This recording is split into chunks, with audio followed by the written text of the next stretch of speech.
Punjabi radio USA ਸੁਣ ਰਹੇ ਸਾਰੇ ਸਰੋਤਿਆਂ ਨੂੰ ਪਿਆਰ ਭਰੀ ਸਤਿ ਸ੍ਰੀ ਅਕਾਲ। ਜੀ ਆਇਆਂ ਨੂੰ ਸਵਾਗਤ ਹੈ ਸਰੋਤੇ ਪ੍ਰੋਗਰਾਮ ਅਪਡੇਟ ਕੈਲੀਫੋਰਨੀਆ ਚ। ਮੈਂ ਰਾਜਕਨਵੀਰ ਸਿੰਘ, ਜੁੜ ਚੁੱਕੇ ਨੇ ਹਰਜੋਤ ਸਿੰਘ ਜੀ। ਜੀ ਆਇਆਂ ਨੂੰ ਹਰਜੋਤ ਸਿੰਘ ਜੀ, ਸਵਾਗਤ ਹੈ, ਸਤਿ ਸ੍ਰੀ ਅਕਾਲ। ਸਤਿ ਸ਼੍ਰੀ ਅਕਾਲ, ਧੰਨਵਾਦ ਜੀ ਆਇਆਂ ਨੂੰ। ਪੰਜਾਬੀ ਰੇਡੀਓ USA ਦੇ ਜਿੰਨੇ ਵੀ ਸਰੋਤੇ ਸਾਡੇ ਸਾਰੇ ਹੀ AM ਸਟੇਸ਼ਨਸ, FM ਸਟੇਸ਼ਨਸ, ਘਰਾਂ ਦੇ ਵਿੱਚ ਰੇਡੀਓ ਸੈਟਸ ਦੇ ਰਾਹੀਂ, ਟੈਲੀਫੋਨ ਦੇ ਰਾਹੀਂ, ਫੇਸਬੁੱਕ, YouTube ਤੇ ਲਾਈਵ ਦੇਖ ਰਹੇ ਹੋ, ਸੁਣ ਰਹੇ ਹੋ, ਸਾਰਿਆਂ ਨੂੰ ਜੀ ਆਇਆਂ ਨੂੰ ਤੇ ਬਹੁਤ ਹੀ ਪਿਆਰ ਤੇ ਸਤਿਕਾਰ ਭਰੀ ਸਤਿ ਸ਼੍ਰੀ ਅਕਾਲ। ਸਰੋਤਿਓ, ਅੱਜ ਮਾਰਚ ਦੀ 23 ਤਰੀਕ ਆ, ਦਿਨ ਸੋਮਵਾਰ ਆ, ਤੇ ਤੁਹਾਡੇ ਲਈ ਸ਼ਾਮ ਦਾ ਅਪਡੇਟ ਕੈਲੀਫੋਰਨੀਆ ਪ੍ਰੋਗਰਾਮ ਲੈ ਕੇ ਹਾਜ਼ਰ ਹੋਏ ਹਾਂ। ਪ੍ਰੋਗਰਾਮ ਨੂੰ ਸਪਾਂਸਰ ਕਰਦੇ ਨੇ ਖਾਲਸਾ ਇੰਸ਼ੋਰੈਂਸ ਏਜੰਸੀ, ਜਿਨ੍ਹਾਂ ਦੇ ਕੋਲੋਂ ਹਰ ਇੱਕ ਤਰੀਕੇ ਦੀ ਇੰਸ਼ੋਰੈਂਸ ਤੁਸੀਂ ਕਰਵਾ ਸਕਦੇ ਹੋ। ਇੰਸ਼ੋਰੈਂਸ ਬਾਰੇ ਪਤਾ ਕਰਨ ਲਈ ਕਾਲ ਕਰ ਸਕਦੇ ਹੋ 408-272-2500। ਟਿਰਕੇਣਾ ਇਮੀਗ੍ਰੇਸ਼ਨ ਲਾ ਫਰਮ US ਇਮੀਗ੍ਰੇਸ਼ਨ ਦਾ ਹੋਵੇ ਕਿਸੇ ਵੀ ਤਰੀਕੇ ਦਾ ਕੰਮ, ਕਾਲ ਅਟਰਨੀ ਜੇ ਟਿਰਕੇਣਾ 415-909-0503 ਦੇ ਉੱਤੇ। Kulwant Singh, Jaspal Kaur Johal, Satnam Singh Tatla Yuba City, Gurbachan Singh Nagra Sacramento, Jaswinder Singh Nagra Roseville, Gurdev Singh Sohal, Baljinder Singh, Rashpal Kaur Johal Antelope, Avtar Singh Manjil Clovis, Joga Singh Par Orangevale, Sarabjit Singh Toot Yuba City, Gurnek Singh Bagri Fresno, Paramjit Singh Berkeley. ਸਾਰਿਆਂ ਦਾ ਧੰਨਵਾਦ। ਜੇ ਤੁਸੀਂ ਵੀ ਇਸ ਪ੍ਰੋਗਰਾਮ ਨੂੰ ਸਪਾਂਸਰ ਕਰਨਾ ਚਾਹੁੰਦੇ ਹੋ, ਸੰਪਰਕ ਕਰ ਸਕਦੇ ਹੋ 408-722-7698 ਦੇ ਉੱਤੇ।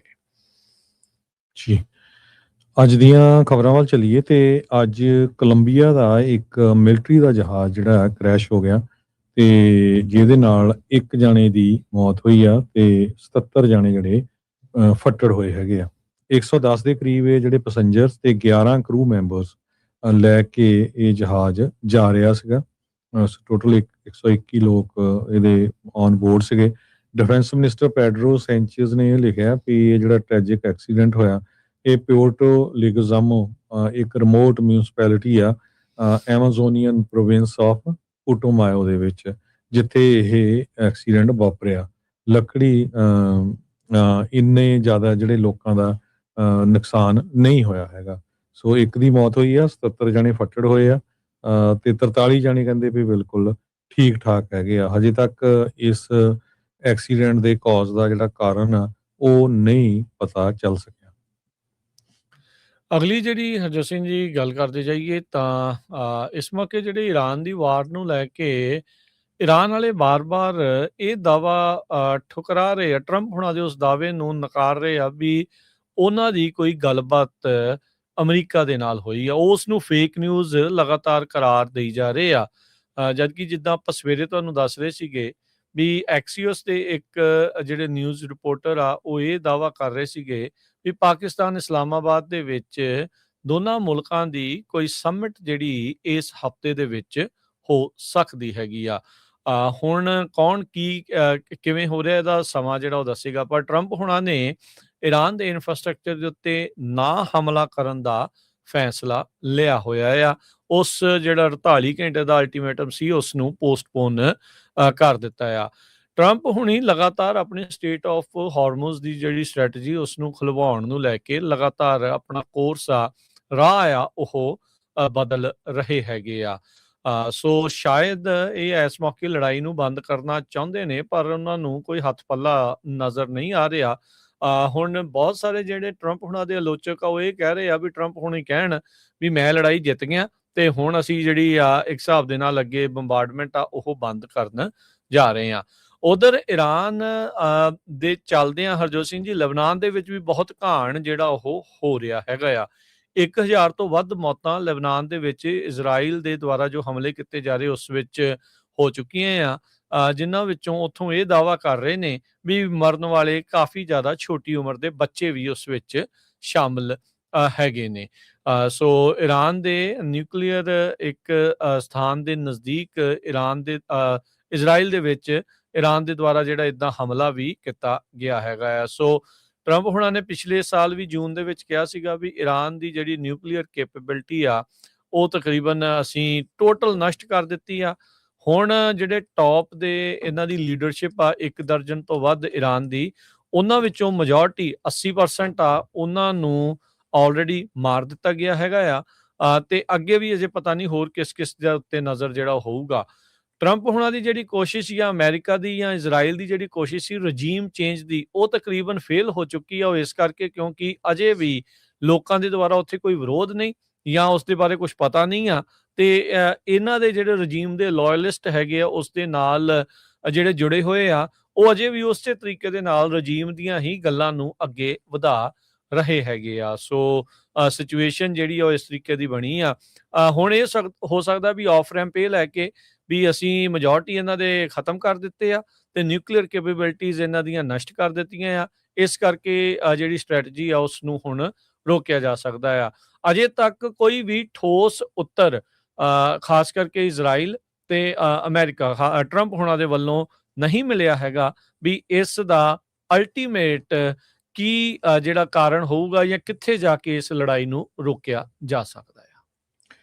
ਪਹਿਲੀ ਵਾਰੀ ਡੈਟਰੋਇਟ ਦੇ ਵਿੱਚ ਬਹੁਤ ਅੱਜ ਲੋਕਾਂ ਨੇ ਪ੍ਰੋਟੈਸਟ ਕੀਤਾ ਅਮਰੀਕਾ ਦੇ ਉਲਟ, ਟਰੰਪ ਹੋਣਾ ਦੇ ਉਲਟ ਕਹਿ ਸਕਦੇ ਆਪਾਂ, ਇਰਾਨ ਦੇ ਸਪੋਰਟ ਦੇ ਵਿੱਚ। ਉਹਨਾਂ ਨੇ ਇਹ ਕਿਹਾ ਵੀ ਟਰੰਪ ਹੋਣੀ ਜੋ ਆ ਉਹ ਸਹੀ ਇਨਫੋਰਮੇਸ਼ਨ ਨਹੀਂ ਦੇ ਰਿਹਾ ਹੈਗੇ। ਕਹਿੰਦੇ 3 ਹਫ਼ਤੇ ਪਹਿਲਾਂ ਉਹਨਾਂ ਨੇ ਕਿਹਾ ਸੀ ਵੀ ਇਰਾਨ ਦੀ ਮਿਲਟਰੀ ਫਿਨਿਸ਼ ਹੋ ਗਈ ਹੈਗੀ ਆ, ਤੇ ਹੁਣ ਉਹ ਕਹਿ ਰਹੇ ਆ ਵੀ ਇਰਾਨ ਵਾਲੇ ਵਰਲਡ ਦੀ ਇਕਨੋਮੀ ਨੂੰ ਹੋਲਡ ਅਪ ਕਰ ਰਹੇ ਹੈਗੇ ਆ। ਸੋ ਹੁਣ ਕਹਿੰਦੇ ਵੀ ਜੇ ਇਸ ਨੂੰ ਨਾ ਜਿਹੜੀ ਉਹ ਉੱਥੇ ਦਾ ਏਰੀਆ ਹੈਗਾ ਆ ਉਸ ਨੂੰ ਨਾ ਓਪਨ ਕੀਤਾ ਤੇ ਉਹਦੇ ਨਾਲ ਵਰਲਡ ਇਕਨੋਮੀ ਦੇ ਉੱਤੇ ਬਹੁਤ ਵੱਡਾ ਅਸਰ ਪੈਣ ਜਾ ਰਿਹਾ ਹੈਗਾ ਆ, ਕਿਉਂਕਿ ਸੰਡੇ ਤੱਕ ਅਲਟੀਮੇਟਮ ਦਿੱਤਾ ਸੀ, ਹੁਣ 5 ਦਿਨ ਦਾ ਦੇ ਦਿੱਤਾ ਹੈ ਸਟੇਟ ਆਫ ਹਾਰਮੋਜ਼ ਨੂੰ ਓਪਨ ਕਰਨ ਦੇ ਲਈ। 20% ਦੁਨੀਆ ਦਾ ਜਿਹੜਾ ਤੇਲ ਆ ਉਹ ਸਪਲਾਈ ਫਲੋ ਉਹ ਉਸ ਏਰੀਏ ਰਾਹੀਂ ਹੁੰਦਾ ਹੈਗਾ। ਸੋ ਪ੍ਰੋਟੈਸਟਰਸ ਇਹ ਕਹਿ ਰਹੇ ਸੀ ਵੀ $200 ਬਿਲੀਅਨ ਹੁਣ ਫੰਡਿੰਗ ਮੰਗ ਲਈ ਹੈਗੀ ਆ ਕਾਂਗਰਸ ਤੋਂ, ਪਰ ਜਿਹੜੀ ਜੰਗ ਸ਼ੁਰੂ ਕੀਤੀ ਸੀ ਉਹ ਹਰ ਰੋਜ਼ ਉਹਦਾ ਜਿਹੜਾ ਮਕਸਦ ਆ ਉਹ ਚੇਂਜ ਹੁੰਦਾ ਜਾ ਰਿਹਾ। ਲੋਕ ਬਹੁਤ ਅਪਸੈਟ ਆ, ਕਹਿੰਦੇ ਜੇ ਅਸੀਂ $30 'ਚ ਪਹਿਲਾਂ ਕਾਰ ਭਰਾਉਂਦੇ ਸੀ ਹੁਣ $50 ਜਾਂ $60 'ਚ ਭਰਦੀ ਹੈਗੀ ਆ। ਸੋ ਇਹਦਾ ਅਸਰ ਲੰਮੇ ਸਮੇਂ ਤੱਕ ਦੇਖਣ ਜਾ ਰਹੇ ਹੈਗੇ ਜੀ। ਅਗਲੀ ਜਿਹੜੀ ਹਰਜੋਤ ਸਿੰਘ ਜੀ ਗੱਲ ਕਰਦੇ ਜਾਈਏ ਤਾਂ ਕੈਲੀਫੋਰਨੀਆ ਦੇ ਵਿੱਚ ਨੋ ਕਿੰਗਸ ਪ੍ਰੋਟੈਸਟ ਆਉਂਦੀ 28 ਮਾਰਚ ਨੂੰ ਰੱਖੇ ਜਿਹੜੇ ਉਹ ਜਾ ਰਹੇ ਆ। ਸੋ ਕਹਿੰਦੇ ਵੀ ਇਸ ਵਾਰ ਵੀ ਕਾਫੀ ਲੋਕਾਂ ਦੇ ਆਉਣ ਦੀ ਸੰਭਾਵਨਾ ਜਿਹੜੀ ਉਹ ਦੱਸੀ ਗਈ ਹੈਗੀ। ਜਿਹੜੇ ਆਰਗੇਨਾਈਜ਼ਰਸ ਹੈਗੇ ਆ ਉਹ ਕਹਿ ਰਹੇ ਆ ਵੀ ਇੱਕ ਵਾਰੀ ਫੇਰ ਅਨਦਰ ਵੇਵ ਜਿਹੜੀ ਨੋ ਕਿੰਗਸ ਪ੍ਰੋਟੈਸਟ ਦੀ ਹੋਊਗੀ। ਹੁਣ ਤੱਕ ਅਮਰੀਕਾ ਦੇ ਰਾਸ਼ਟਰਪਤੀ ਟਰੰਪ ਹੋਣਾ ਦੇ ਚੁਣੇ ਜਾਣ ਤੋਂ ਬਾਅਦ 'ਚ 2-3 ਵਾਰੀ ਜਿਹੜੇ ਨੋ ਕਿੰਗਸ ਪ੍ਰੋਟੈਸਟ ਆ ਮੁਲਕ ਦੇ ਵੱਖ-ਵੱਖ ਹਿੱਸਿਆਂ ਦੇ ਵਿੱਚ ਹੋ ਚੁੱਕੇ। ਇਨਫੈਕਟ ਹਜ਼ਾਰਾਂ ਹੀ ਥਾਵਾਂ ਦੇ ਉੱਤੇ ਜਿਹੜੇ ਉਹ ਹੋ ਚੁੱਕੇ ਆ। ਕਹਿੰਦੇ ਵੀ ਇਹ ਜਿਹੜਾ 1 ਡੇ ਪ੍ਰੋਟੈਸਟ ਆ ਜੇ 28 ਮਾਰਚ ਨੂੰ ਇਸੇ ਤਰੀਕੇ ਦੇ ਨਾਲ ਜਿਹੜੇ ਆਰਗੇਨਾਈਜ਼ਰਸ ਕਹਿ ਰਹੇ ਆ ਜੇ ਹੁੰਦਾ ਆ ਤਾਂ ਕਹਿੰਦੇ ਵੀ 3000 ਤੋਂ ਵੱਖ-ਵੱਖ ਸ਼ਹਿਰਾਂ ਦੇ ਵਿੱਚ ਇੱਕੋ ਟਾਈਮ ਦੇ ਉੱਤੇ ਇੱਕੋ ਦਿਨ ਜਿਹੜਾ ਉਹ ਹੋ ਸਕਦਾ ਹੈਗਾ ਆ। ਇਸ ਵਾਰ ਇਹਨਾਂ ਨੇ ਇਹ ਸੋਚਿਆ ਵੀ ਜਿੰਨੀਆਂ ਵੀ ਕਾਂਗਰੈਸ਼ਨਲ ਡਿਸਟ੍ਰਿਕਟਸ ਹੈਗੀਆਂ ਆ ਪੂਰੇ ਮੁਲਕ ਦੇ ਵਿੱਚ, ਹਰ ਇੱਕ ਕਾਂਗਰੈਸ਼ਨਲ ਡਿਸਟ੍ਰਿਕਟ ਦੇ ਵਿੱਚ ਇਹ ਇੱਕ ਪ੍ਰੋਟੈਸਟ ਕੀਤਾ ਜਾਵੇ, ਨੋ ਕਿੰਗਸ ਪ੍ਰੋਟੈਸਟ। 7 ਮਿਲੀਅਨ ਤੋਂ ਵੱਧ ਲੋਕਾਂ ਦੇ ਭਾਗ ਲੈਣ ਦੀ ਇਸ ਟਾਈਮ ਜਿਹੜੀ ਹਰਜੋਤ ਸਿੰਘ ਜੀ ਦੱਸੀ ਜਿਹੜੀ ਉਹ ਜਾ ਰਹੀ ਆ। ਅਮਰੀਕਾ ਦੇ ਕੈਲੀਫੋਰਨੀਆ ਦੇ ਤਕਰੀਬਨ ਸਾਰੇ ਸੂਬਿਆਂ ਸਾਰੇ ਜਿਹੜੇ ਸ਼ਹਿਰਾਂ ਦੇ ਵਿੱਚ ਵੱਡੇ ਸ਼ਹਿਰਾਂ ਦੇ ਵਿੱਚ ਨੋ ਕਿੰਗਸ ਪ੍ਰੋਟੈਸਟ ਜਿਹੜੇ ਆ ਉਹ ਉਲੀਕੇ ਆ ਗਏ ਹੈਗੇ ਆ। ਸੋ ਜਿਹੜੇ ਵੀ ਲੋਕ ਇਹਨਾਂ ਦੇ ਨਾਲ ਜੁੜੇ ਹੋਏ ਆ ਉਹ ਇੱਥੇ ਕਹਿੰਦੇ ਵੀ ਵੱਡੇ ਜਿਹੜੇ ਉਹ ਪਹੁੰਚਣਗੇ। ਆਲਰੇਡੀ ਖਾਸ ਕਰਕੇ ਹੁਣ ਜਦੋਂ ਈਰਾਨ ਦੇ ਨਾਲ ਲੜਾਈ ਚੱਲ ਰਹੀ ਹੈ, ਜਿੱਦਾਂ ਤੁਸੀਂ ਡਿਟਰੋਇਟ ਦਾ ਹੁਣੇ ਦੱਸ ਕੇ ਹਟੇ ਆ, ਤੇ 28 ਤਰੀਕ ਨੂੰ ਇਹ ਕਈ ਥਾਵਾਂ ਦੇ ਉੱਤੇ ਜਿਹੜੇ ਆ ਉਹ ਪ੍ਰੋਟੈਸਟ ਸਾਹਮਣੇ ਆ ਸਕਦੇ ਹੈਗੇ। ਪ੍ਰੈਜ਼ੀਡੈਂਟ ਡੋਨਾਲਡ ਟਰੰਪ ਉਹਨਾਂ ਨੇ ਰਿਪਬਲਿਕਨਸ ਨੂੰ ਇਹ ਕਿਹਾ ਆ ਵੀ ਜੋ ਸ਼ਟਡਾਊਨ ਚੱਲ ਰਿਹਾ ਹੈਗਾ ਉਹਦੇ ਸੰਬੰਧ ਦੇ ਵਿੱਚ ਜਿਹੜੀ ਨੈਗੋਸ਼ੀਏਸ਼ਨ ਆ ਉਹ ਵੋਟਰ ਆਈਡੀ ਜਿਹੜਾ ਬਿੱਲ ਹੈਗਾ ਉਹਨੂੰ ਜਿਹੜਾ ਨਾਲ ਰੱਖ ਕੇ ਹੀ ਕੀਤੀ ਜਾਵੇ। ਸੇਵ ਐਕਟ ਜਿਹੜਾ ਜੀ ਜੋ ਡੈਮੋਕ੍ਰੇਟਸ ਆ ਉਹ ਕਹਿ ਰਹੇ ਆ ਵੀ ਵੋਟਰ ਆਈਡੀ ਰਿਕੁਆਇਰਡ ਨਹੀਂ ਹੋਣੀ ਚਾਹੀਦੀ, ਪਰ ਰਿਪਬਲਿਕਨਸ ਨੂੰ ਇਸ ਵਾਰੀ ਬਹੁਤ ਖਤਰਾ ਆ ਵੀ ਆਉਣ ਵਾਲੀਆਂ ਨਵੰਬਰ ਦੀਆਂ ਇਲੈਕਸ਼ਨ ਦੇ ਵਿੱਚ ਉਹ ਕਾਂਗਰਸ ਚੋਂ ਮੈਜੋਰਟੀ ਚੋਂ ਬਾਹਰ ਹੋ ਸਕਦੇ ਹੈਗੇ ਆ, ਜਿਹਦੇ ਨਾਲ ਫਿਰ ਟਰੰਪ ਹੁਣੀ ਕੁਝ ਵੀ ਨਹੀਂ ਕਰ ਸਕਣਗੇ। ਸੋ ਉਹਨਾਂ ਨੇ ਇਹ ਕਿਹਾ ਵੀ ਮੈਂ ਰਿਪਬਲਿਕਨ ਪਾਰਟੀ ਨੂੰ ਇਹ ਕਿਹਾ ਵੀ ਕਿਸੇ ਤਰ੍ਹਾਂ ਦੀ ਵੀ ਜਿਹੜੀ ਡੀਲ ਆ ਉਹ ਨਾ ਬਣਾਓ ਅਨਲੈਸ ਵੋਟਰ ਆਈਡੀ ਬਿੱਲ ਜਿਹੜਾ ਆ ਪਾਸ ਹੁੰਦਾ ਹੈਗਾ ਆ ਸੇਵ ਅਮਰੀਕਾ ਐਕਟ ਵਾਲਾ ਜੋ ਆ। ਬਹੁਤ ਸਾਰੇ ਜਿਹੜੇ ਕ੍ਰਿਟਿਕਸ ਆ ਉਹ ਸੇਵ ਅਮਰੀਕਾ ਐਕਟ ਦੇ ਉਹ ਇਹ ਕਹਿ ਰਹੇ ਆ ਵੀ ਇਹ ਇੱਕ ਤਰ੍ਹਾਂ ਨਾਲ ਵੋਟਰਸ ਨੂੰ ਸਪਰੈਸ ਕਰਨ ਦੀ ਜਾਂ ਡਿਸਕਰੇਜ ਕਰਨ ਦੀ ਜਿਹੜੀ ਗੱਲਬਾਤ ਹੈਗੀ ਆ, ਸਪੈਸ਼ਲੀ ਉਹਨਾਂ ਏਰੀਆਜ਼ ਦੇ ਵਿੱਚ ਜਿਹੜੇ ਜਿੱਥੇ ਲੋ ਇਨਕਮ ਲੋਕ ਰਹਿੰਦੇ ਆ ਜਾਂ ਪੀਪਲ ਆਫ ਕਲਰ ਰਹਿੰਦੇ ਹੈਗੇ ਆ। ਸੋ ਟਰੰਪ ਹੋਣੀ ਜਿਹੜੇ ਆ ਉਹ ਪੁਸ਼ ਕਰ ਰਹੇ ਆ ਵੀ ਬਿੱਲ ਜਲਦੀ ਤੋਂ ਜਲਦੀ ਜਿਹੜਾ ਪਾਸ ਹੋ ਜਾਏ ਤਾਂ ਕਿ ਜੋ ਨਵੰਬਰ ਦੇ ਵਿੱਚ ਇਹਦਾ ਜਿਹੜਾ ਕੁਛ ਨਾ ਕੁਛ ਫਾਇਦਾ ਹੋ ਸਕੇ। ਜੀ।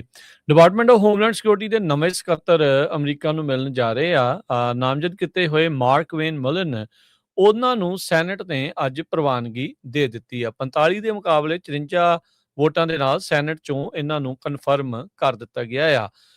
ਉਹਨਾਂ ਨੇ ਪਿਛਲੇ ਹਫ਼ਤੇ ਜਦ ਇਹਨਾਂ ਦੀ ਟੈਸਟੀਮੋਨੀ ਹੋ ਰਹੀ ਸੀ, ਉਹਨਾਂ ਨੇ ਕਿਹਾ ਵੀ ਮੇਰਾ ਅਗਲੇ 6 ਮਹੀਨਿਆਂ ਦੇ ਵਿੱਚ ਗੋਲ ਇਹੀ ਆ ਵੀ ਆਈਸ ਵਾਲੇ ਜਾਂ DHS ਵਾਲੇ ਅਸੀਂ ਲੀਡ ਸਟੋਰੀ ਨਾ ਹੋਈਏ ਐਵਰੀਡੇ। ਤੇ ਕਹਿੰਦੇ ਵੀ ਅਸੀਂ ਲੋਕਾਂ ਨੂੰ ਇਹ ਸਮਝਾਉਣਾ ਚਾਹੁੰਦੇ ਆ ਵੀ ਅਸੀਂ ਬਾਹਰ ਆ ਤੁਹਾਡੇ ਲਈ, ਤੁਹਾਡੀ ਰੱਖਿਆ ਦੇ ਲਈ ਆ, ਤੇ ਅਸੀਂ ਤੁਹਾਡੇ ਨਾਲ ਮਿਲ ਕੇ ਜਿਹੜਾ ਉਹ ਕੰਮ ਕਰਨਾ ਚਾਹੁੰਦੇ ਹੈਗੇ ਆ। ਕ੍ਰਿਸਟੀ ਨਿਓਮ ਨੂੰ ਅਗਲੇ ਮਹੀਨੇ ਰਿਪਲੇਸ ਕਰਨਗੇ ਓਕਲਾਹੋਮਾ ਦੇ ਇਹ ਜਿਹੜੇ Republican lawmaker senator Markwayne Mullin. Confirmation hearing ਦੇ ਵਿੱਚ ਇਹਨਾਂ ਦੀ ਕਾਫੀ ਜ਼ਿਆਦਾ ਬਹਿਸ ਤੂੰ ਮੈਂ ਜਿਹੜੇ ਰੈਂਡ ਪੌਲ ਆ ਉਹਨਾਂ ਦੇ ਨਾਲ ਹੋਈ ਸੀ। ਦੋ ਡੈਮੋਕ੍ਰੇਟ ਸੈਨੇਟਰ ਜੌਨ ਫੈਟਰਮੈਨ ਜਿਹੜੇ ਪੈਨਸਿਲਵੇਨੀਆ ਤੋਂ ਤੇ ਮਾਰਟਿਨ ਹੈਨਰਿਚ ਨਿਊ ਮੈਕਸੀਕੋ ਤੋਂ, ਇਹਨਾਂ ਨੇ ਰਿਪਬਲਿਕਨਸ ਦੇ ਨਾਲ ਮਿਲ ਕੇ ਜਿਹੜੀ ਉਹ ਇਹਨਾਂ ਦੇ ਫੇਵਰ ਦੇ ਵਿੱਚ ਵੋਟ ਪਾਈ, ਤੇ ਇੱਕ ਜਿਹੜੇ ਰਿਪਬਲਿਕਨ ਰੈਂਡ ਪੌਲ ਆ ਇਹਨਾਂ ਨੇ ਉਲਟ ਡੈਮੋਕ੍ਰੇਟਾਂ ਦੇ ਨਾਲ ਮਿਲ ਕੇ ਇਸ ਤੇ ਉਲਟ ਜਿਹੜੀ ਉਹ ਵੋਟ ਪਾਈ ਹੈਗੀ ਆ। DHS ਸ਼ਟਡਾਊਨ ਚੱਲ ਰਿਹਾ ਆ ਤੇ ਮੁਲਨ ਉਸ ਨੂੰ ਹੁਣ ਟੇਕ ਓਵਰ ਕਰਨਗੇ। ਡੈਮੋਕ੍ਰੇਟਸ ਤੇ ਰਿਪਬਲਿਕਨ, ਜਿੱਦਾਂ ਤੁਸੀਂ ਪਿਛਲੀ ਖਬਰ ਦੇ ਵਿੱਚ ਦੱਸਿਆ, ਵੀ ਆਪਸ ਦੇ ਵਿੱਚ ਨੈਗੋਸ਼ੀਏਸ਼ਨਸ ਕਰਨ ਦੀ ਕੋਸ਼ਿਸ਼ ਕਰ ਰਹੇ ਆ ਵੀ ਕਿਹੜੀਆਂ ਸ਼ਰਤਾਂ ਜਿਹੜੀਆਂ ਮੰਨ ਕੇ ਡਿਪਾਰਟਮੈਂਟ ਆਫ ਹੋਮਲੈਂਡ ਸਿਕਿਉਰਿਟੀ ਨੂੰ ਮੁੜ ਦੁਬਾਰਾ ਜਿਹੜਾ ਉਹ ਚਾਲੂ ਕਰਵਾਇਆ ਜਾ ਸਕੇ। ਦੋ ਅਮਰੀਕਨ ਸਿਟੀਜ਼ਨਸ ਦੀ ਆਈਸ ਦੇ ਏਜੰਟਸ ਦੇ ਹੱਥੋਂ ਮੌਤ ਤੋਂ ਬਾਅਦ ਦੇ ਵਿੱਚ ਲੋਕਾਂ ਦਾ ਕਾਫੀ ਜ਼ਿਆਦਾ ਰੋਸ DHS ਦੇ ਉਲਟ, ਕ੍ਰਿਸਟੀ ਨਿਓਮ ਆਈਸ ਦੇ ਉਲਟ ਜਿਹੜਾ ਉਹ ਰਿਹਾ ਸੀਗਾ। ਇਵੈਂਚੁਅਲੀ ਕ੍ਰਿਸਟੀ ਨਿਓਮ ਨੂੰ ਬਾਹਰ ਦਾ ਰਸਤਾ ਜਿਹੜਾ ਹੈ ਉਹ ਟਰੰਪ ਹੋਣਾ ਨੇ ਦਿਖਾਇਆ ਸੀ ਤੇ ਮੁਲਨ ਨੂੰ ਜਿਹੜਾ ਉਹ ਨਾਮਜ਼ਦ ਕੀਤਾ ਸੀ, ਜਿਨ੍ਹਾਂ ਨੂੰ ਅੱਜ ਸੈਨੇਟ ਚੋਂ ਮਨਜ਼ੂਰੀ ਮਿਲ ਗਈ ਆ।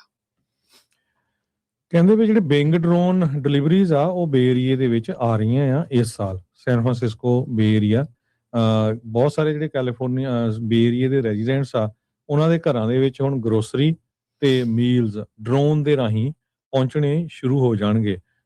So last minute delivery company being, ਉਹਨਾਂ ਨੇ ਇਹ ਅਨਾਉਂਸ ਕੀਤਾ ਹੈ ਵੀ ਅਸੀਂ ਬਹੁਤ ਜਲਦੀ ਰੋਲ ਆਊਟ ਕਰਨ ਜਾ ਰਹੇ ਹਾਂ ਆਉਣ ਵਾਲੇ ਮਹੀਨਿਆਂ ਦੇ ਵਿੱਚ। ਉਹਨਾਂ ਨੇ ਅੱਜ ਪੋਸਟ ਪਾਈ ਹੈਗੀ ਆ। Last mile drone delivery company ਜੋ ਆ under the umbrella of alphabet ਜੋ ਕੰਮ ਕਰ ਰਹੀ ਹੈ, ਜਿਸ ਨੂੰ ਕਿ ਗੂਗਲ ਓਨ ਕਰਦੇ ਹੈਗੇ ਆ, ਤੇ ਡਰਾਈਵਰਲੈਸ ਟੈਕਸੀ ਸਰਵਿਸ ਬਾਈਮੋ ਨੂੰ ਵੀ ਉਹ ਓਨ ਕਰਦੇ ਹੈਗੇ। 2018 ਦੇ ਵਿੱਚ ਇੱਕ ਇੰਡੀਪੈਂਡੈਂਟ ਕੰਪਨੀ ਇਹ ਵਿੰਗ ਸ਼ੁਰੂ ਹੋਈ ਸੀਗੀ, ਤੇ ਉਸ ਤੋਂ ਬਾਅਦ ਇਹਨਾਂ ਨੇ ਡੈਲਸ ਫੋਰਟ ਵਰਥ ਏਰੀਆ 'ਚ 2022 'ਚ ਕੁਝ ਡਿਲੀਵਰੀਆਂ ਸ਼ੁਰੂ ਕਰਨੀਆਂ ਜਿਹੜੀਆਂ ਸ਼ੁਰੂ ਕਰ ਦਿੱਤੀਆਂ ਸੀਗੀਆਂ। ਤੇ ਉਹ ਤੋਂ ਬਾਅਦ ਇਹਨਾਂ ਨੇ ਅਟਲਾਂਟਾ, ਹੂਸਟਨ, ਸ਼ਾਰਲਟ, ਨਾਰਥ ਕੈਰੋਲੀਨਾ, ਇਹਨਾਂ ਸਾਰੇ ਏਰੀਏ ਦੇ ਵਿੱਚ ਇਹ ਆਪਣੀ ਜਿਹੜੀਆਂ ਸਰਵਿਸਿਜ਼ ਆ ਪ੍ਰੋਵਾਈਡ ਕਰ ਰਹੇ ਹੈਗੇ ਆ। ਕਹਿੰਦੇ ਵੀ 40 ਮਿਲੀਅਨ ਲੋਕਾਂ ਨੂੰ ਡਰੋਨ ਡਿਲੀਵਰੀਜ਼ ਆਲਰੇਡੀ ਹੋ ਚੁੱਕੀਆਂ ਹੈਗੀਆਂ, ਤੇ ਕਹਿੰਦੇ ਭਈ ਟੂ ਡੇਟ ਬਿੰਗ ਨੇ ਇਹ ਕਿਹਾ ਆ, ਇਹ ਜਿਹੜੀ ਕੰਪਨੀ ਆ ਜਿਹੜੀ ਡਰੋਨ ਓਨ ਕਰਦੀ ਹੈਗੀ ਡਿਲੀਵਰੀ ਦੇ 7.5 ਲੱਖ ਰੈਜ਼ੀਡੈਂਸ ਜਿਹੜੇ ਰੈਜ਼ੀਡੈਂਸ਼ੀਅਲ ਡਿਲੀਵਰੀਜ਼ ਆ ਉਹਨਾਂ ਨੂੰ ਉਹ USA ਤੇ ਆਸਟ੍ਰੇਲੀਆ ਦੇ ਵਿੱਚ ਡਿਲੀਵਰ ਕਰ ਚੁੱਕੇ ਹੈਗੇ ਆ। ਸੋ ਇਹ ਜੋ ਬਿੰਗ ਡਰੋਨਸ ਹੈਗੇ ਆ 5 ਪਾਉਂਡ ਤੱਕ ਦਾ ਜਿਹੜਾ ਭਾਰ ਆ ਚੱਕ ਸਕਦੇ ਆ, ਤੇ 6 ਮੀਲ ਦੇ ਆਪਰੇਟਿੰਗ ਰੇਡੀਅਸ ਤੱਕ ਜਾ ਸਕਦੇ ਹੈਗੇ ਜੀ। ਪਬਲਿਕ ਬੈਕਲੈਸ਼ ਤੋਂ ਬਾਅਦ ਚ ਅੱਜ ਟਰੰਪ ਹੋਣਾ ਨੇ ਇਹ ਇਸ਼ਾਰਾ ਕੀਤਾ ਆਈਸ ਦੇ ਏਜੰਟਸ ਨੂੰ, ਜਦੋਂ ਤੋਂ 에ਅਰਪੋਰਟ ਦੇ ਵਿੱਚ ਉਹਨਾਂ ਨੂੰ ਤੈਨਾਤ ਕੀਤਾ ਗਿਆ ਆ। ਉਹਨਾਂ ਨੇ ਕਿਹਾ ਵੀ ਜਿਹੜੇ ਆਈਸ ਦੇ ਏਜੰਟਸ ਆ ਉਹ ਆਪਣੇ ਮਾਸਕ ਹੇਠਾਂ ਹੀ ਰੱਖਣ, ਉਹ ਲਾ ਕੇ ਨਾ ਰੱਖਣ, ਤਾਂ ਜੋ ਲੋਕ ਉਹਨਾਂ ਨੂੰ ਸਹੀ ਢੰਗ ਦੇ ਨਾਲ ਦੇ ਸਕਣ ਤੇ ਉਹਦੇ ਨਾਲ ਇੱਕ ਹਿਸਾਬ ਦੇ ਨਾਲ ਭਰੋਸਾ ਵੱਧਦਾ ਆ। ਕਹਿੰਦੇ ਵੀ ਉਹ ਬਿਹੇਵ ਕਰਨ ਜਿੱਦਾਂ ਬਾਕੀ ਲਾ ਐਨਫੋਰਸਮੈਂਟ ਆਫੀਸਰਸ ਆਮ ਲੋਕਾਂ ਦੇ ਨਾਲ ਇੰਟਰੈਕਟ ਕਰਦੇ ਨੇ ਟਰੈਵਲਿੰਗ ਦੇ ਦੌਰਾਨ ਅਮਰੀਕਨ 에ਅਰਪੋਰਟਸ ਦੇ ਉੱਤੇ। 13 ਅਮਰੀਕਾ ਦੇ ਵੱਡੇ 에ਅਰਪੋਰਟਸ ਦੇ ਉੱਤੇ ਆਈਸ ਦੇ ਏਜੰਟਸ ਨੂੰ ਤੈਨਾਤ ਕੀਤਾ ਗਿਆ ਆ TSA ਏਜੰਟਸ ਦੀ ਮਦਦ ਦੇ ਲਈ। ਸੋ ਉੱਦਾਂ ਕਹਿੰਦੇ ਵੀ ਮੈਂ ਬਿਗ ਪ੍ਰੋਪੋਨੈਂਟ ਹੈਗਾ ਆ ਆਈਸ ਵਾਲਿਆਂ ਦੇ ਲਈ ਜਦੋਂ ਮਾਸਕ ਪਾਉਂਦੇ ਨੇ, ਤੇ ਪਰ ਇਹ ਜਿਹੜੇ ਉਹ ਆਖਿਆ ਵੀ ਕਹਿੰਦੇ ਵੀ ਮੈਂ ਐਪਰੀਸ਼ੀਏਟ ਕਰੂੰਗਾ ਵੀ ਜੇ ਤੁਸੀਂ ਕੋਈ ਮਾਸਕ ਨਾ ਪਾਓ ਤਾਂ ਜੋ ਮੁਲਕ ਨੂੰ ਤੁਸੀਂ ਮਦਦ ਕਰ ਸਕੋ। ਜਿਹੜੇ ਡੈਮੋਕ੍ਰੇਟਾਂ ਦੇ ਦੁਆਰਾ ਮੈਸ ਲਿਆਂਦਾ ਗਿਆ ਆ 에ਅਰਪੋਰਟਸ ਦੇ ਉੱਤੇ DHS ਦੀ ਫੰਡਿੰਗ ਨੂੰ ਰੋਕ ਕੇ ਰੱਖਣ ਦੇ ਲਈ। ਸੋ ਉਹ ਆਈਸ ਦੇ ਏਜੰਟਸ ਨੂੰ ਕਹਿ ਰਹੇ ਆ ਵੀ ਮਾਸਕ ਤੁਸੀਂ ਨਾ ਪਾਓ ਤਾਂ ਜੋ ਲੋਕਾਂ ਦੇ ਵਿੱਚ ਕਿਤੇ ਨਾ ਕਿਤੇ ਭਰੋਸਾ ਦੁਬਾਰਾ ਜਿਹੜਾ ਉਹ ਵੱਧ ਸਕੇ। ਸੋ ਕਾਫੀ ਰੌਲਾ ਰੱਪਾ ਜਿਹੜਾ ਹਰਜੋਤ ਸਿੰਘ ਜੀ, ਜਦੋਂ ਤੋਂ ਆਈਸ ਦੇ ਏਜੰਟਸ ਦੇ ਦੁਆਰਾ ਮਾਸ ਡੈਪੂਟੇਸ਼ਨ ਸਟ੍ਰੈਟਜੀ ਦੇ ਤਹਿਤ ਲੋਕਾਂ ਨੂੰ ਰਾਉਂਡ ਅਪ ਕਰਕੇ ਡਿਟੇਨ ਜਿਹੜਾ ਉਹ ਕੀਤਾ ਜਾ ਰਿਹਾ ਹੈਗਾ ਆ, ਸੋ ਉਹਨਾਂ ਨੇ ਹੁਣ ਮਾਸਕ ਨਾ ਪਹਿਨਣ ਦਾ ਇੱਕ ਹਿਸਾਬ ਦੇ ਨਾਲ ਆਈਸ ਵਾਲਿਆਂ ਨੂੰ ਹਦਾਇਤ ਦਿੱਤੀ ਹੈਗੀ ਆ। ਜੀ ਬਿਲਕੁਲ, ਸਵੇਰੇ ਵੀ ਆਪਾਂ ਖਬਰ ਸਾਂਝੀ ਕੀਤੀ ਸੀ ਵੀ ਸੈਨ ਫਰਾਂਸਿਸਕੋ ਇੰਟਰਨੈਸ਼ਨਲ ਏਅਰਪੋਰਟ ਦੇ ਉੱਤੇ ਆਈਸ ਦੇ ਏਜੰਟਸ ਪਹੁੰਚ ਚੁੱਕੇ ਆ ਤੇ ਉਹਨਾਂ ਨੇ ਕੱਲ ਇੱਕ ਬੀਬੀ ਨੂੰ ਅਰੈਸਟ ਕੀਤਾ ਸੀ, ਪਰ ਹੁਣ ਅੱਜ ਐਨਬੀਸੀ ਰਿਪੋਰਟ ਕਰ ਰਿਹਾ ਵੀ 2 ਜਾਣਿਆਂ ਨੂੰ, ਲੋਕਾਂ ਨੂੰ ਉੱਥੇ ਅਰੈਸਟ ਕੀਤਾ ਸੀਗਾ ਸੰਡੇ ਰਾਤ ਨੂੰ। ਅਗਲੀ ਖਬਰ ਵੱਲ ਚਲੀਏ। ਫ੍ਰਿਜ਼ਨੋ ਏਰੀਏ ਦੇ ਵਿੱਚ ਕਹਿੰਦੇ ਵੀ ਚਿਕਨ ਰੈਸਟੋਰੈਂਟ ਧੜਾ ਧੜ ਬੰਦ ਹੋ ਰਹੇ ਹੈਗੇ ਆ। ਹੁਣ ਇਹ ਖਬਰ ਆ ਰਹੀ ਆ ਵੀ ਕੰਟੱਕੀ ਫਰਾਈ ਚਿਕਨ ਦੇ ਜਿਹੜੇ 2 ਲੋਕੇਸ਼ਨਸ ਫ੍ਰਿਜ਼ਨੋ ਦੇ ਵਿੱਚ, ਉਹ ਵੀ ਇੱਕ ਐਸ਼ਲਨ ਤੇ ਇੱਕ ਫੋਲਰ ਐਵਨਿਊ ਦੇ ਉੱਤੇ ਕਲੋਵਸ ਵਾਲੇ ਏਰੀਏ 'ਚ ਉਹ ਬੰਦ ਹੋਣ ਜਾ ਰਹੇ ਹੈਗੇ ਆ। ਕਾਰਨ ਕੀ ਹੈ ਇਹਦੇ ਬਾਰੇ ਨਹੀਂ ਦੱਸਿਆ ਗਿਆ।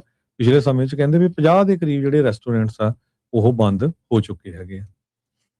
ਜੀ, ਅਗਲੀ ਜਿਹੜੀ ਗੱਲ ਕਰਦੇ ਜਾਈਏ, ਕੈਲੀਫੋਰਨੀਆ ਦੀ ਗਵਰਨਰ ਰੇਸ ਦੇ ਵਿੱਚ ਜਿਹੜੇ ਰਿਵਰਸਾਈਡ ਕਾਉਂਟੀ ਦੇ ਸ਼ੈਰਿਫ ਚੈਡ ਬਿਆਂਕੋ, ਉਹਨਾਂ ਨੇ ਸਪੈਸ਼ਲ ਇਲੈਕਸ਼ਨ ਦੇ ਤਹਿਤ ਜਿਹੜੀਆਂ ਵੋਟਾਂ ਪਈਆਂ ਸੀਗੀਆਂ, ਤਕਰੀਬਨ 500,000 ਬੈਲਟਸ ਉਹਨਾਂ ਨੂੰ ਸੀਜ਼ ਕਰ ਲਿਆ ਹੈਗਾ ਆ। ਕੈਲੀਫੋਰਨੀਆ ਦੇ ਸ਼ੈਰਿਫ ਚੈਡ ਬਿਆਂਕੋ, ਰਿਵਰਸਾਈਡ ਕਾਉਂਟੀ ਦੇ, ਉਹਨਾਂ ਨੇ ਕਿਹਾ ਵੀ ਸਾਡਾ ਜਿਹੜਾ ਮੁੱਖ ਮਕਸਦ ਇਹੀ ਆ ਵੀ ਬੈਲਟ ਕਾਊਂਟ ਜਿਹੜੀ ਡਿਸਕ੍ਰਿਪੈਂਸੀ ਹੋਈ ਆ, ਵੀ ਜਿਹੜੇ ਆંકੜੇ ਨਹੀਂ ਮਿਲ ਰਹੇ, ਵੀ ਜਿੰਨਾ ਕਿਹਾ ਜਾ ਰਿਹਾ ਤੇ ਜਿੰਨੇ ਬੈਲਟ ਵੋਟ ਹੋਏ ਆ, ਕਾਸਟ ਹੋਏ ਆ, ਉਹਨਾਂ ਨੂੰ ਲੈ ਕੇ ਇੱਕ ਨਿਊਜ਼ ਕਾਨਫਰੰਸ ਉਹਨਾਂ ਨੇ ਬੀਤੇ ਸ਼ੁੱਕਰਵਾਰ ਕੀਤੀ ਸੀ। ਕਹਿੰਦੇ ਵੀ ਉਹਨਾਂ ਨੇ ਇਨਵੈਸਟੀਗੇਸ਼ਨ ਸ਼ੁਰੂ ਕਰ ਦਿੱਤੀ ਆ, ਜਦ ਉਹਨਾਂ ਨੂੰ ਇੱਕ ਕੰਪਲੇਂਟ ਆਈ ਆ ਲੋਕਲ ਸਿਟੀਜ਼ਨ ਗਰੁੱਪ ਦੇ ਦੁਆਰਾ ਵੀ ਨਵੰਬਰ 2025 ਦੀਆਂ ਜਿਹੜੀਆਂ ਸਪੈਸ਼ਲ ਇਲੈਕਸ਼ਨ ਸੀਗੀਆਂ ਰੀਡਿਸਟ੍ਰਿਕਟਿੰਗ ਨੂੰ ਲੈ ਕੇ, ਮੁੜ ਹਲਕਾਬੰਦੀ ਕਰਨ ਨੂੰ ਲੈ ਕੇ, ਉਹਨਾਂ ਦੇ ਨੰਬਰਾਂ ਦੇ ਵਿੱਚ ਫਰਕ ਹੈਗਾ ਆ। ਸੋ ਕਹਿੰਦੇ ਵੀ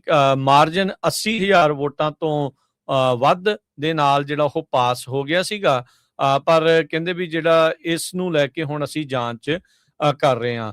ਸੋ ਇੱਕ ਗਵਰਨਰ ਦੀ ਰੇਸ ਦੇ ਵਿੱਚ ਹੋਣ ਦੇ ਨਾਲ ਨਾਲ ਉਤੋਂ ਜਿਹੜੇ ਸ਼ੈਰਿਫ ਹੋਣ ਦੇ ਨਾਲ ਨਾਲ ਜਿਹੜੇ ਕ੍ਰਿਟਿਕ ਆ ਉਹ ਇਹ ਸੋਚ ਰਹੇ ਹੋਣਗੇ ਜਾਂ ਕਹਿ ਰਹੇ ਆ ਵੀ ਕਿਤੇ ਇਹ ਆਉਣ ਵਾਲੀਆਂ ਜਿਹੜੀਆਂ ਨਵੰਬਰ ਦੀਆਂ ਇਲੈਕਸ਼ਨਸ ਦੇ ਵਿੱਚ ਜਾਂ ਜਿਹੜੀ ਪ੍ਰਾਇਮਰੀ ਹੋਣੀ ਆ ਹੁਣ ਜੂਨ ਮਹੀਨੇ ਦੇ ਵਿੱਚ, ਇਸਾਂ ਦੇ ਉੱਤੇ ਆਪਣਾ ਕੰਟਰੋਲ ਜਾਂ ਆਪਣੇ ਆਪ ਨੂੰ ਜੇਤੂ ਘੋਸ਼ਿਤ ਕਰਨ ਦੇ ਲਈ ਕੋਈ ਡਰੈਸ ਰਿਹਰਸਲ ਤਾਂ ਨਹੀਂ ਜਿਹੜੀ ਆ ਇਸ ਦੇ ਵਿੱਚ ਕੀਤੀ ਜਾ ਰਹੀ।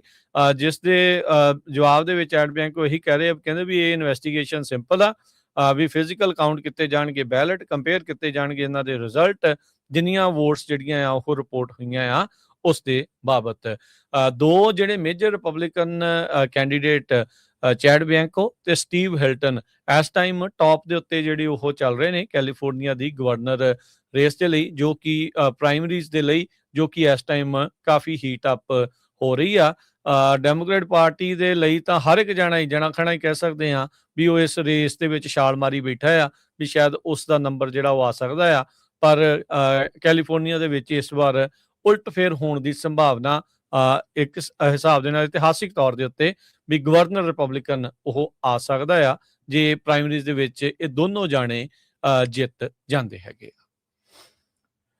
ਸੈਨ ਹੋਜ਼ੇ ਦੇ ਬਹੁਤ ਸਾਰੇ ਜਿਹੜੇ ਸੋਸ਼ਲ ਵਰਕਰਸ ਆ ਉਹ ਕਹਿੰਦੇ ਵੀ ਅੰਡਰਗਰਾਉਂਡ ਹੋਏ ਆ, ਖਾਸ ਕਰਕੇ ਆਈਸ ਜਿਟਰਸ ਨੂੰ ਲੈ ਕੇ, ਕਿਉਂਕਿ ਬਹੁਤ ਸਾਰੇ ਇਮੀਗ੍ਰੈਂਟ ਫੈਮਿਲੀਜ਼ ਦੀ ਹੈਲਪ ਕਰਦੇ ਹੈਗੇ ਆ ਡੇ ਐਂਡ ਨਾਈਟ ਉਹਨਾਂ ਦੇ ਪਬਲਿਕ ਲਾਈਫ ਦੇ ਵਿੱਚ, ਤੇ ਉਹ ਚਿੰਤਾ ਦੇ ਵਿੱਚ ਆ ਵੀ ਉਹਨਾਂ ਦੇ ਜਿਹੜੇ ਡੋਰ ਆ ਉਹ ਵੀ ਜਿਹੜੇ ਫੈਡਰਲ ਇਮੀਗ੍ਰੇਸ਼ਨ ਏਜੰਟਸ ਆ ਉਹ ਆ ਕੇ ਖੜਕਾ ਸਕਦੇ ਹੈਗੇ ਆ। ਖਾਸ ਕਰਕੇ ਕਹਿੰਦੇ ਲੇਟ ਨਾਈਟ ਚੈੱਕ ਇਨਸ ਕਾਰ 'ਚ, ਲਿਵਿੰਗ ਰੂਮ 'ਚ, ਸੋ ਇਹ ਕਾਫੀ ਕੁਝ ਡਰ ਆ ਰਿਹਾ। ਸੈਨ ਹੋਜ਼ੇ ਸਪੌਟਲਾਈਟ ਇੱਕ ਲੋਕਲ ਮੈਗਜ਼ੀਨ ਹੈਗਾ ਆ ਬੇ ਏਰੀਏ ਦਾ, ਉਹਨਾਂ ਨੇ ਇਹ ਦੱਸਿਆ ਵੀ ਜੋ ਵਲੰਟੀਅਰ ਕਰਦੇ ਹੈਗੇ ਐਲ ਕੋਮੀਟੋ ਕਰਕੇ ਆਰਗੇਨਾਈਜੇਸ਼ਨ ਆ, ਉਹਨਾਂ ਨੇ ਇਹ ਕਿਹਾ ਵੀ ਉਹ ਵੱਖ-ਵੱਖ ਸਮੇਂ ਦੇ ਵੱਖ-ਵੱਖ ਸਮੇਂ ਦੇ ਉੱਤੇ ਵੱਖ-ਵੱਖ ਲੋਕੇਸ਼ਨਾਂ ਤੇ ਲੋਕਾਂ ਦੀ ਜਿਹੜੀ ਹੈਲਪ ਕਰਦੇ ਆ, ਤੇ ਹੁਣ ਉਹਨਾਂ ਨੂੰ ਸ਼ੱਕ ਪੈ ਰਹੀ ਹੈਗੀ ਆ ਵੀ ਇਮੀਗ੍ਰੇਸ਼ਨ ਕਸਟਮ ਇਨਫੋਰਸਮੈਂਟ ਉਹਨਾਂ ਨੂੰ ਫੋਲੋ ਕਰ ਰਹੇ ਹੈਗੇ ਆ। ਸੋ ਮੋਸਟਲੀ ਇਹ ਲਤੀਨੋ ਮੂਲ ਦੇ ਲੋਕਾਂ ਦੀ ਹੈਲਪ ਕਰਦੇ ਆ, ਉਹਨਾਂ ਨੂੰ ਕਿਸ ਤਰ੍ਹਾਂ ਮੈਡੀਕਲ ਲੈਣਾ ਜਾਂ ਹੋਰ ਹੈਲਪ, ਤੇ ਕਹਿੰਦੇ ਵੀ 4,77,000 ਦੇ ਕਰੀਬ ਜੋ ਲਟੀਨੋ ਮੂਲ ਦੇ ਲੋਕ ਆ ਉਹ ਸੈਂਟਾ ਕਲਾਰਾ ਕਾਉਂਟੀ ਦੇ ਵਿੱਚ ਰਹਿੰਦੇ ਹੈਗੇ ਆ, ਤੇ ਕਹਿੰਦੇ 1,34,000 ਅਨਡਾਕੂਮੈਂਟਡ ਰੈਜ਼ੀਡੈਂਟਸ ਸੈਂਟਾ ਕਲਾਰਾ ਕਾਉਂਟੀ ਦੇ ਵਿੱਚ ਰਹਿੰਦੇ ਹੈਗੇ ਆ। ਸੋ ਇਸ ਕਰਕੇ ਹੁਣ 에ਅਰਪੋਰਟਸ ਤੇ ਆ ਚੁੱਕੇ ਹੈਗੇ ਆਈਸ ਵਾਲੇ, ਤੇ ਕਿਹੜੇ ਵੇਲੇ ਪਤਾ ਨਹੀਂ ਵੀ ਹੋਰ ਕਿੱਦਾਂ ਦੀਆਂ ਜਿਹੜੀਆਂ ਰੇਡਸ ਮਾਰਨੀਆਂ ਸ਼ੁਰੂ ਕਰ ਦੇਣ, ਕਿਉਂਕਿ ਹਜੇ ਤਾਂ ਉਹਨਾਂ ਦੀ ਫੰਡਿੰਗ ਹੈ ਨਹੀਂ, ਤੇ ਜਦੋਂ ਫੰਡਿੰਗ ਕੀ ਹੁੰਦਾ ਆ, ਇਸ ਕਰਕੇ ਲੋਕ ਜਿਹੜੇ ਆ ਜੋ ਹੈਲਪ ਵੀ ਕਰਦੇ ਆ ਉਹ ਵੀ ਘਬਰੇ ਹੋਏ ਆ। ਜੀ। ਕੈਲੀਫੋਰਨੀਆ ਨੇ ਟਰੰਪ ਹੁਣਾਂ ਦੇ ਐਨਰਜੀ ਡਿਪਾਰਟਮੈਂਟ ਨੂੰ ਲਾਸੂਟ ਉਹਨਾਂ ਦੇ ਉਲਟ ਕਰ ਦਿੱਤਾ ਆ। ਬੀਤੇ ਹਫ਼ਤਿਆਂ ਦੇ ਵਿੱਚ ਟਰੰਪ ਹੁਣਾਂ ਨੇ ਜਿਹੜੀ ਡਿਫੈਂਸ ਐਕਟ ਦੇ ਤਹਿਤ ਇੱਕ ਪਾਈਪਲਾਈਨ ਜੋ ਬੰਦ ਪਈ ਸੀ ਆਇਲ ਸਪਿਲ ਤੋਂ ਬਾਅਦ 'ਚ, ਉਸ ਨੂੰ ਮੁੜ ਚਾਲੂ ਕਰਨ ਦੇ ਆਦੇਸ਼ ਦਿੱਤੇ ਸੀਗੇ। ਕੈਲੀਫੋਰਨੀਆ ਦੇ ਮੌਜੂਦਾ ਅਟਾਰਨੀ ਜਨਰਲ ਰੌਬ ਬੌਂਟਾ ਉਹ ਇਹ ਕਹਿ ਰਹੇ ਆ ਵੀ ਇਹ ਟੋਟਲੀ ਗਲਤ ਗੱਲ ਹੈਗੀ ਆ। ਸੋ ਸੇਵਲ ਆਫਸ਼ੇਅਰ ਪਾਈਪਲਾਈਨ ਸੈਂਟਾ ਈਐਨਐਸ ਆਫਸ਼ੇਅਰ ਪਲੇਟਫਾਰਮ ਨੂੰ ਕੈਲੀਫੋਰਨੀਆ ਦੀ ਰਿਫਾਈਨਰੀਜ਼ ਦੇ ਨਾਲ ਜੋੜਦੀ ਆ। ਪਰ ਉਸ ਦੇ ਵਿੱਚ ਕਾਫੀ ਵੱਡਾ ਇੱਕ ਆਇਲ ਸਪਿਲ ਤੋਂ ਬਾਅਦ 'ਚ ਇਸ ਨੂੰ ਬੰਦ ਕਰ ਦਿੱਤਾ ਗਿਆ ਸੀਗਾ। ਸੋ ਹੁਣ ਕੈਲੀਫੋਰਨੀਆ ਦੇ ਦੁਆਰਾ ਯੂਐਸ ਐਨਰਜੀ ਸਕੱਤਰ ਕ੍ਰਿਸ ਰਾਈਟ ਤੇ ਐਨਰਜੀ ਜਿਹੜੀ ਡਿਪਾਰਟਮੈਂਟ ਆ ਉਹਨਾਂ ਦੇ ਉਲਟ ਇਸ ਨੂੰ ਲਾਸੂਟ ਅਦਾਲਤ ਦੇ ਵਿੱਚ ਖੜਿਆ ਗਿਆ ਆ ਵੀ ਇਹ ਦੁਬਾਰਾ ਚਾਲੂ ਨਹੀਂ ਹੋਣੀ ਚਾਹੀਦੀ। ਜੀ। ਅਗਲੀ ਖਬਰ ਵੱਲ ਚਲੀਏ। ਹਜੇ ਵੀ ਜਿਹੜਾ ਸਮੈਸ਼ ਐਂਡ ਗ੍ਰੈਬ ਉਹ ਨਹੀਂ ਹਟ ਰਿਹਾ। ਇਹ 'ਚ ਕੋਈ ਸ਼ੱਕ ਨਹੀਂ ਹੈ। ਆਈਸ ਵਾਲੇ ਕਈ ਜਿਹੜੇ ਕੰਮ ਕਰਨ ਵਾਲੇ ਆ, ਵਧੀਆ ਲੋਕ ਵੀ ਹੈਗੇ ਆ, ਕੰਮ ਕਰ ਰਹੇ ਆ, ਉਹਨਾਂ ਨੂੰ ਵੀ ਅਰੈਸਟ ਕਰ ਰਹੇ ਆ। ਚਾਹੇ ਉਹ ਦਸਾਂ ਨਹੁੰਾਂ ਦੀ ਕਮਾਈ ਕਰਕੇ ਮਿਹਨਤ ਕਰ ਰਹੇ ਆ, ਪਰ ਜਿਹੜੇ ਲੁਟੇਰੇ ਹੈਗੇ ਆ, ਪਿਛਲੇ ਸਮੇਂ 'ਚ ਆਪਾਂ ਦੇਖਿਆ ਸੀ ਕਿਸ ਤਰ੍ਹਾਂ ਸੁਨਿਆਰਿਆਂ ਨੂੰ 20 ਜਾਣਿਆਂ ਨੇ ਜਾ ਕੇ ਲੁੱਟਿਆ। ਤੇ ਇੱਕ ਹੁਣ ਸੈਕਰਾਮੈਂਟੋ ਤੋਂ ਖਬਰ ਆ ਰਹੀ ਆ ਵੀ ਵੀਕਐਂਡ ਦੇ ਦੌਰਾਨ ਇੱਕ ਗੈਸ ਸਟੇਸ਼ਨ ਦੇ ਉੱਤੇ ਜੋ ਸ਼ੈਵਰਨ ਦਾ ਗੈਸ ਸਟੇਸ਼ਨ ਆ, ਨਾਲ ਉਹਨਾਂ ਦੇ ਕਨਵੀਨੀਅੰਸ ਸਟੋਰ ਹੈਗਾ ਸੈਕਰਾਮੈਂਟੋ ਏਰੀਏ 'ਚ, ਉੱਥੇ 20 ਦੇ ਕਰੀਬ ਜਿਹੜੇ ਬੱਚੇ ਆ ਉਹ ਪਾਵਰ ਇਨ ਸ਼ੈਵਰਨ ਸ਼ਾਪ ਜੋ ਆ ਅਲੋਂਗ ਫਾਲਸਮ ਬੁੱਲੇਵਰਡ ਉਹਦੇ ਵਿੱਚ ਵੜ ਗਿਆ ਤੇ ਉੱਥੋਂ ਉਹਨਾਂ ਨੇ ਸਾਰਾ ਸਮਾਨ ਜਿਹੜਾ ਆ ਆਪਣੇ ਬੈਗਾਂ ਦੇ ਵਿੱਚ ਭਰ ਕੇ ਲੁੱਟ ਲਿਆ। ਤੇ ਹਜੇ ਤੱਕ ਵੀ ਉਹਨਾਂ ਦੇ ਵਿੱਚੋਂ ਕੋਈ ਅਰੈਸਟ ਨਹੀਂ ਹੋਇਆ ਹੈ। ਜੀ। ਹਰਜੋਤ ਸਿੰਘ ਜੀ, ਸਮਾਂ ਆਪਣੇ ਪ੍ਰੋਗਰਾਮ ਦਾ ਸਮਾਪਤ ਹੈ। ਜਾਂਦੇ ਜਾਂਦੇ ਮਾਰਕੀਟਸ ਦੇ ਬਾਰੇ ਜੇ ਤੁਹਾਨੂੰ ਦੱਸਦੇ ਜਾਈਏ, ਡਾਓ ਜੋਨ ਅੱਜ 600 ਤੇ 31 ਪੁਆਇੰਟ ਤਕਰੀਬਨ 1.3% ਵੱਧ ਕੇ 46,208 ਦੇ ਉੱਤੇ ਬੰਦ ਹੋਇਆ। S&P ਵੀ 1% ਵਧਿਆ 75 ਪੁਆਇੰਟ ਵੱਧ ਕੇ 6581। ਨੈਸਡੈਕ 1.3% ਵੱਧ ਕੇ 299 ਪੁਆਇੰਟ ਵੱਧ ਕੇ 21,447 ਤੇ ਬੰਦ ਹੋਇਆ। ਸੋਨੇ ਦਾ ਭਾਅ 4300 ਤੇ $87 ਪ੍ਰਤੀ ਟਰੋਏ ਆਉਂਸ। ਕੱਚੇ ਤੇਲ ਦੀ ਕੀਮਤ $91 ਪ੍ਰਤੀ barrel. 10 year yield 4.3%। Crypto currency Bitcoin 70,672 ਤੇ ਇਥੀਰੀਅਮ 2100 ਤੇ $43 ਦੇ ਬਰਾਬਰ ਚੱਲ ਰਿਹਾ ਹੈ। ਕਰੰਸੀ ਦੀ ਗੱਲ ਕਰਦੇ ਜਾਈਏ ਤੇ $1 ਦੇ ਬਰਾਬਰ ਕੈਨੇਡਾ ਦੇ $1 ਤੇ 37 ਸੈਂਟ ਰਹੇ ਆ। ਇੰਡੀਆ ਦੇ 93 ਰੁਪਏ ਤੇ 32 ਪੈਸੇ, ਪਾਕਿਸਤਾਨ ਦੇ 279 ਰੁਪਏ ਤੇ 21 ਪੈਸੇ। ਇੱਥੇ ਪ੍ਰੋਗਰਾਮ ਦੀ ਸਮਾਪਤੀ। ਮੇਰੇ ਰਾਜਕਨਵੀਰ ਸਿੰਘ ਵੱਲੋਂ ਤੇ ਹਰਜੋਤ ਸਿੰਘ ਵੱਲੋਂ ਆਪ ਸਭ ਨੂੰ ਪਿਆਰ ਸਤਿਕਾਰ ਸੈਨਿਕੀ ਜਿਹੀ ਸਤਿ ਸ੍ਰੀ ਸਤਿ ਅਕਾਲ। ਸ੍ਰੀ ਅਕਾਲ। ਜਿਹਦੇ ਵਾਸਤੇ ਰਹੋ, ਹੱਸਦੇ ਖੇਲਦੇ ਰਹੋ, ਸੁਣਦੇ ਰਹੋ, ਦੇਖਦੇ ਰਹੋ ਪੰਜਾਬੀ ਰੇਡੀਓ ਯੂਐਸ।